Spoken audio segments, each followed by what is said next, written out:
all set? 5. Coming up on Pirate News Network, I'll tell you about ECU's policy on cheating and what students are doing to save an organization on campus. Those stories and more coming up on Pirate News Network. From the School of Communication Studio at East Carolina University, this is Pirate News Network. I'm Katie Fulp, and this is Pirate News Network. Everyone knows cheating isn't allowed at school, but some college students still chose to break this rule. I talked with Melissa Scott from ECU Student Rights and Responsibilities and found out that cheating is not an option at ECU. According to InsideHigherEd.com, 74% of business majors and 68% of non-business majors have admitted to cheating.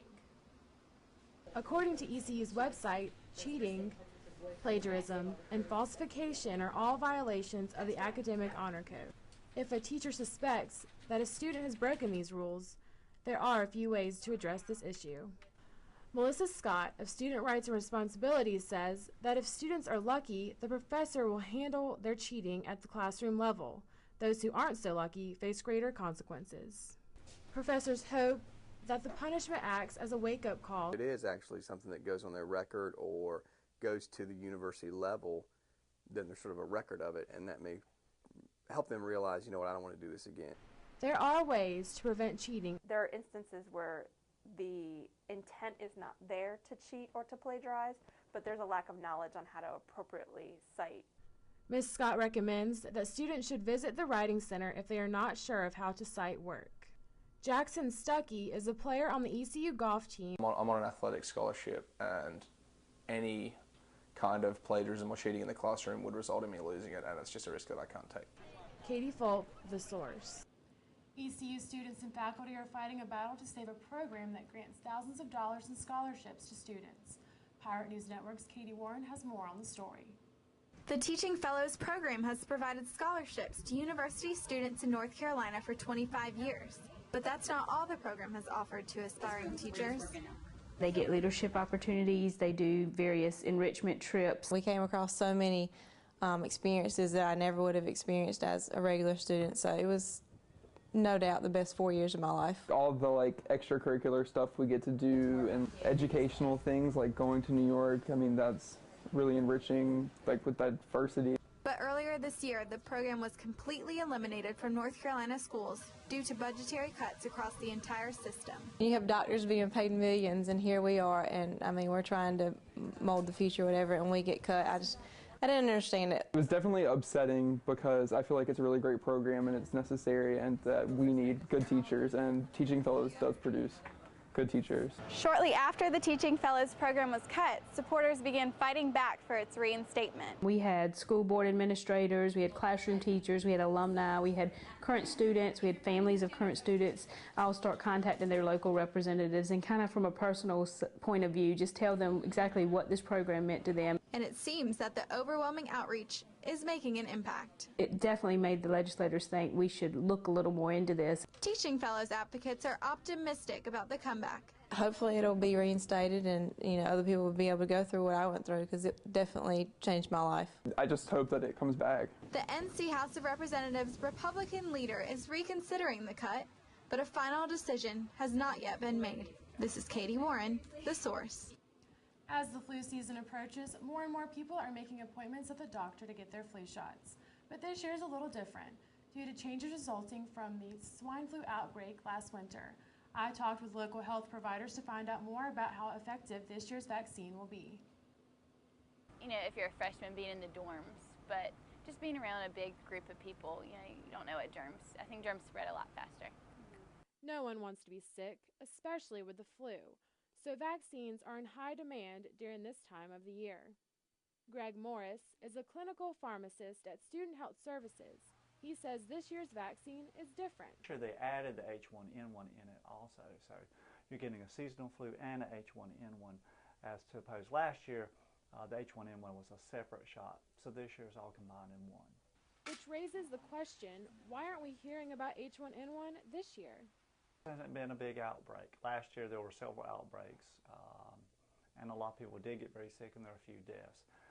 A lot of people got vaccinated, and the virus kind of died off, and you don't see it as much now. And the one year I didn't get the flu shot, I got the flu. So that's really why I got it. ECU student Jordan Norman says she's pleased with the extra benefits from the shot this year. I think that's really comforting that I know that I can get, I won't get the swine flu or the normal flu. And I can kind of kill two birds with one stone and get it in one shot. Nurse manager Ellen Goldberg says it's worth it to get the shot. Taking that one little step of having one little shot, it's very quick. It takes 5 minutes to get a shot, and it might prevent you a lot of pain and illness and missed class time down the road. And the more people that get vaccinated, the less chance that we'll have a big outbreak. This is Katie Fulp reporting. Coming up, I'll tell you what a search... Okay, wow, sorry, can we... Okay. Coming up, I'll tell you what a popular search engine is doing that may concern you.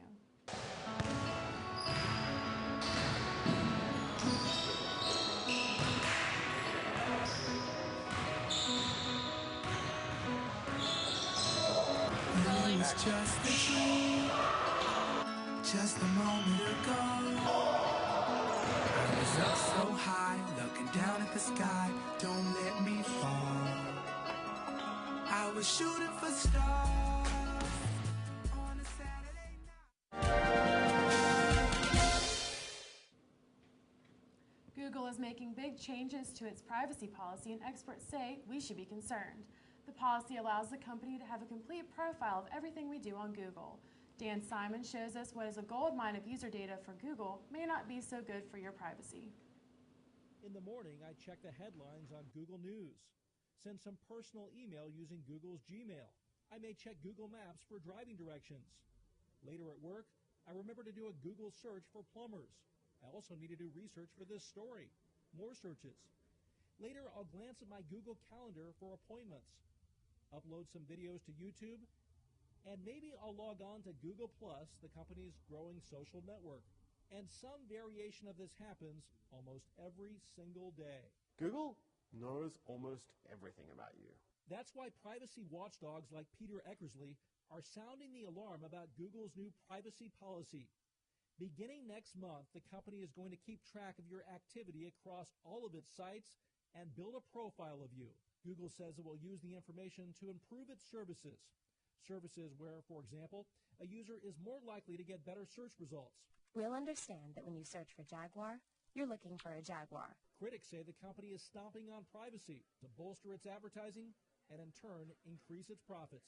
If there are things that you want to keep private about your life, those records are all in there. If there are things that you actually need to prevent other people from knowing about you, those will be in there.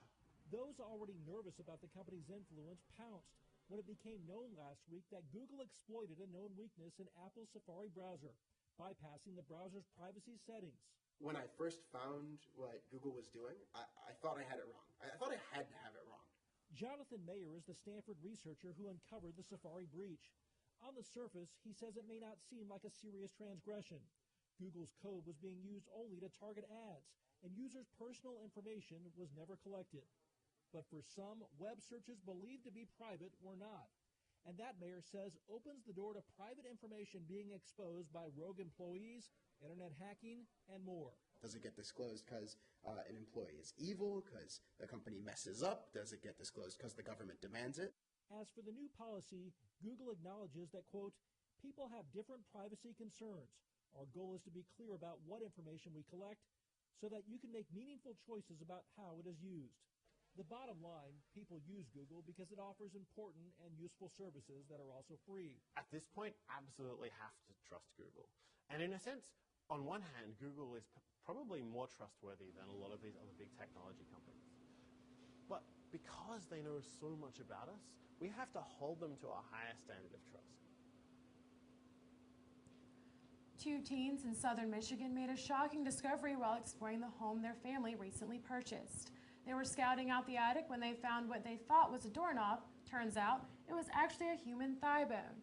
The discovery led them to find these other bones hidden under some floorboards. The homeowners called police, who came and searched the home for other bodies. They didn't find any. The bones that were found are believed to be more than 100 years old. They were sent to Michigan State University's anthropology lab for further investigation. Would you ever eat a piece of meat grown in a petri dish instead of on a farm? A scientist from the Netherlands said he's moving closer to serving up the lab-grown, state-of-the-art burger. Mary Snow has this story. It's a long way to go from a hamburger like this to one looking like this. This is actually beef being created in a petri dish. A Dutch scientist is using stem cells from cattle muscle tissue to create a burger in a lab. And he told a conference of the American Association for the Advancement of Science he aims to unveil the first one by October. It's still very small pieces and too small to actually cook it right now. So we are now gearing up to produce, let's say, a golf ball size of this stuff and then cook it. Post estimates that first burger will cost $330,000 to make. Behind it all is the search for a more environmentally friendly way to produce meat as the world's population grows. With land at a premium for the animals needed, one scientist at the conference says global meat consumption could rise 60% in the next 40 years. This isn't the first lab food to make headlines. Here in the U.S., an effort to produce genetically engineered salmon has hit snags as the Food and Drug Administration considers its safety. Even if it looks the same, tastes the same, and is just as safe, would people really eat beef made in a lab? It's a hard sell for some at New York's Katz's Deli, where fifth-generation owner Jake Dell brings in thousands of pounds of beef every week. Call me traditional, call me old-fashioned. I think meat should come from a cow. It might not be a bad idea. Why? Well, because it would save the earth. That's one way, you know. I could not see my meat coming from a petri dish. I need to know that it had a face. Some good news for the skittish. Post says even if he had unlimited resources, it would still take him 10 to 20 years to make these stem cell burgers as efficient as regular ones.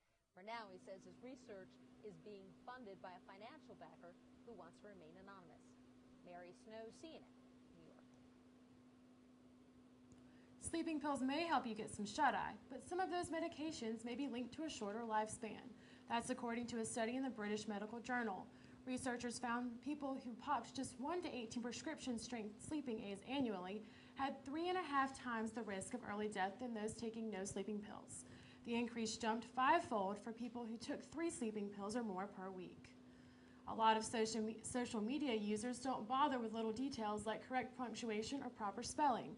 It's just something a lot of us have gotten used to in the age of Facebook and Twitter. But as Travis Ruiz reports, every time you type OMG or LOL, you could be contributing to the downfall of the English language. Do you use Facebook? Yes, a lot. I really do. Kennedy Brandon is just like any other 15-year-old. She loves Facebook. Mostly just talk to friends and family, just to reconnect if I don't go to school with them or if they don't live around here. And what Kennedy and her friends do online just might make you cringe. They just don't really care, so they put like, she did it again, or she gonna do it. They put GON. They're part of the growing trend of people using bad grammar, bad punctuation, and bad spelling on purpose.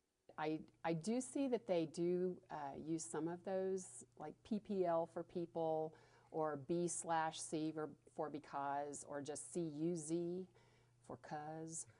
A-lot BSOL. Do you know what I just said? I didn't think so. It actually means always look on the brighter side of life. And it's examples like that that teenagers are using across all social media platforms. But who's to blame? Why are we using such poor grammatical standards? Brock Carter, who manages social media for the High Plains Food Bank, says it's just the way our society works. The culture of social media is a mobile, where you are, what you're doing, and you're so fast and you just want to tell people what you're doing, and you don't look over it. And I know for me, whenever I put a picture for the food bank, I constantly mistype and I have to remind myself, proofread before you hit send. So, is it making a difference in society? Pull yourself away from social media and texting and be able to communicate. And are our children losing their smarts?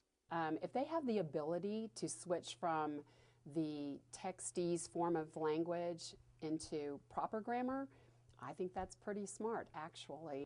Well, it may make you cringe. Bad grammar and social media seem to go together, hand in hand. If that's the way they want to talk, then it is. Because like in papers, it's different. I focus on what I'm writing and focus on my tools. But if I'm just talking to somebody, then it doesn't really matter to me.